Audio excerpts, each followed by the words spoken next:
Hello everyone. आज हम लोग छठी सती ईस्वी पूर्व की राजनीतिक दशा जो भी थी उसको हम लोग देखेंगे। मेनली इसमें हम लोग जो 16 महाजनपद है ना, उसके हम लोग पुरानी राजधानी के नाम से भी हम लोग जानने का प्रयास करेंगे। ठीक है, तो आइए हम लोग देखते हैं इसको। कहता है प्रथम मगध साम्राज्य का उत्कर्ष किस शताब्दी में हुआ था। प्रथम मगध साम्राज्य का उत्कर्ष किस शताब्दी में हुआ था। इस ईस्वी पूर्व छठी शताब्दी में। तो छठी शताब्दी पूर्व है ना, उस समय आपका प्रथम मगध साम्राज्य का उत्कर्ष हुआ था। मगध साम्राज्य का वास्तविक संस्थापक कौन था। मगध साम्राज्य का वास्तविक संस्थापक कौन था। बिंबिसार लगभग 544 से 49 ईस्वी पूर्व में। ठीक है ना। मगध साम्राज्य का वास्तविक संस्थापक कौन था। बिंबिसार लगभग 544 से 49 ई पूर्व में। गोदावरी नदी के तट पर स्थित महाजनपद का क्या नाम था। गोदावरी नदी के तट पर स्थित महाजनपद का क्या नाम था। अस्मक या असक। अस्मक या असक दक्षिण भारत में स्थित एकमात्र महाजनपद। दक्षिण भारत में स्थित एकमात्र महाजनपद। नंद वंश के पश्चात मगध पर किस राजवंश ने शासन किया। नंद वंश के पश्चात मगध पर किस राजवंश ने शासन किया। तो ये हो जाएंगे आपके मौर्य वंश। मौर्य वंश। पाटलिपुत्र को किस शासक ने सर्वप्रथम अपनी राजधानी बनाया। पाटलिपुत्र को किस शासक ने सर्वप्रथम अपनी राजधानी को बनाया। तो आपका हो जाएगा उदयन। उदयन वासवदत्ता की कहानी किस स्थान विशेष से संबंधित है। उदयन वासवदत्ता की कहानी किस स्थान विशेष से संबंधित है। तो उज्जैन से। सिकंदर के आक्रमण के समय उत्तर भारत में नंद वंशीय शासक घनानंद का शासन था। सिकंदर के आक्रमण के समय उत्तर भारत में नंद वंशीय शासक घनानंद का शासन था। गौतम बुद्ध के समय का प्रसिद्ध वैद्य जीवक को किसने अपने दरबार में स्थान प्रदान किया था। गौतम बुद्ध के समय का प्रसिद्ध वैद्य जीवक को किसने अपने दरबार में स्थान प्रदान किया था। तो बिंबिसार ने।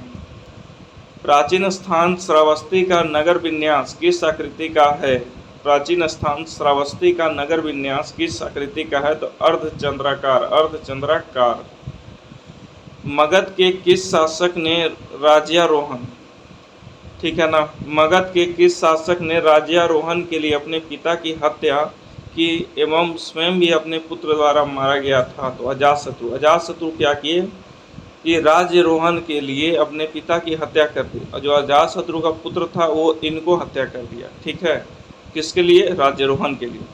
तो मगध के किस शासक ने राज्यारोहण के लिए अपने पिता की हत्या एवं स्वयं भी अपने पुत्र द्वारा मारा गया था। तो अजातशत्रु। सिकंदर एवं पोरस की सेनाओं के मध्य किस नदी के तट पर युद्ध हुआ था। तो झेलम नदी। सिकंदर एवं पोरस की सेनाओं के मध्य किस नदी के तट पर युद्ध हुआ था। तो झेलम नदी। किस शासक को परशुराम का दूसरा अवतार कहा जाता है। किस शासक को परशुराम का दूसरा अवतार कहा जाता है। तो महापद्मनंद। किस शासक को परशुराम का दूसरा अवतार कहा जाता है। महापद्मनंद को।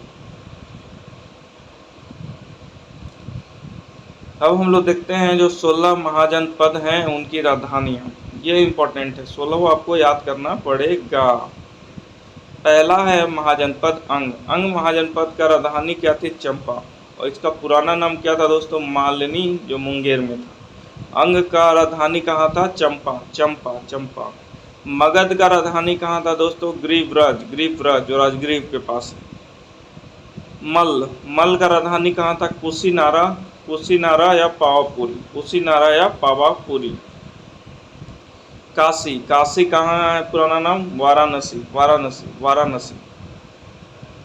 कौशल हो गया पुराना नाम आपका श्रावस्ती, जो अयोध्या फैजाबाद के पास है। कौशल श्रावस्ती। पांचाल हो गया आपका उत्तरी पांचाल अहिच्छत्र एवं दक्षिणी पांचाल काम्पिल्य। पांचाल का कौन हो गया। उत्तरी पांचाल अहिच्छत्र एवं दक्षिणी पांचाल काम्पिल्य।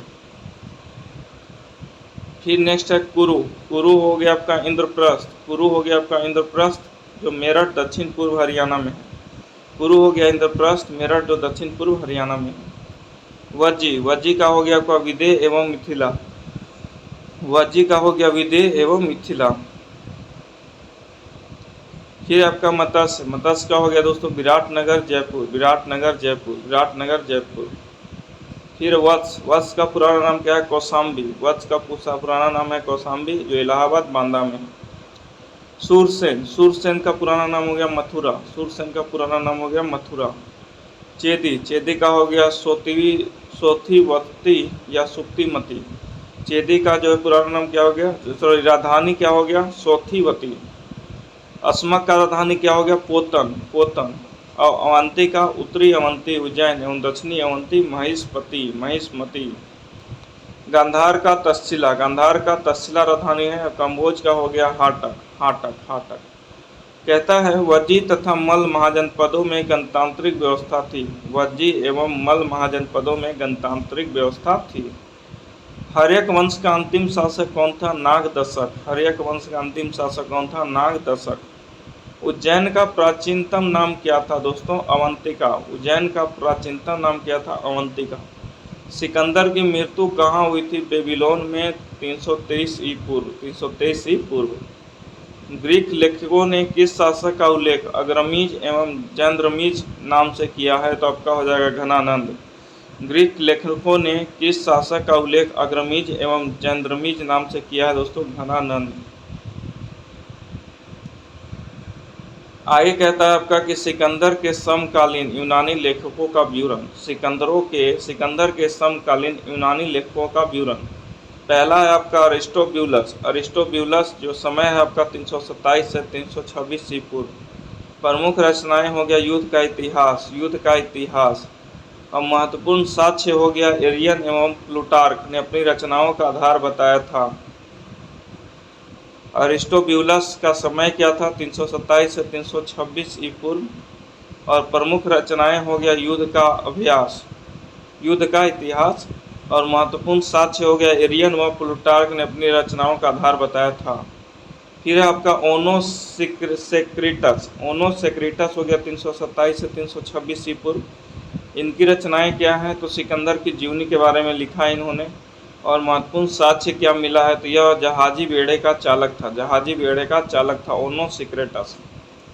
नेक्स्ट है नियार्कस, इनका भी टाइम पीरियड सेम है 327 से 326 ई पूर्व। इनकी रचनाएं क्या हैं? तो स्ट्रेबो व एरियन ब्यूरन, स्ट्रेबो व एरियन ब्यूरन। और महत्वपूर्ण साक्ष्य क्या मिला है? यह सिकंदर के जहाजी बेड़े का एडमायरल था, यह सिकंदर के जहाजी बेड़े का एडमायरल था। बौद्ध ग्रंथ अंगुत्तर निकाय एवं जैन ग्रंथ भगवती सूत्र में 16 महाजनपदों का उल्लेख मिलता है। बौद्ध ग्रंथ अंगुत्तर निकाय एवं जैन ग्रंथ भगवती सूत्र में 16 महाजनपदों का उल्लेख मिलता है। तो यही था आपका 6ठी सदी ई पूर्व की राजनीतिक दशा। Okay, thank you very much.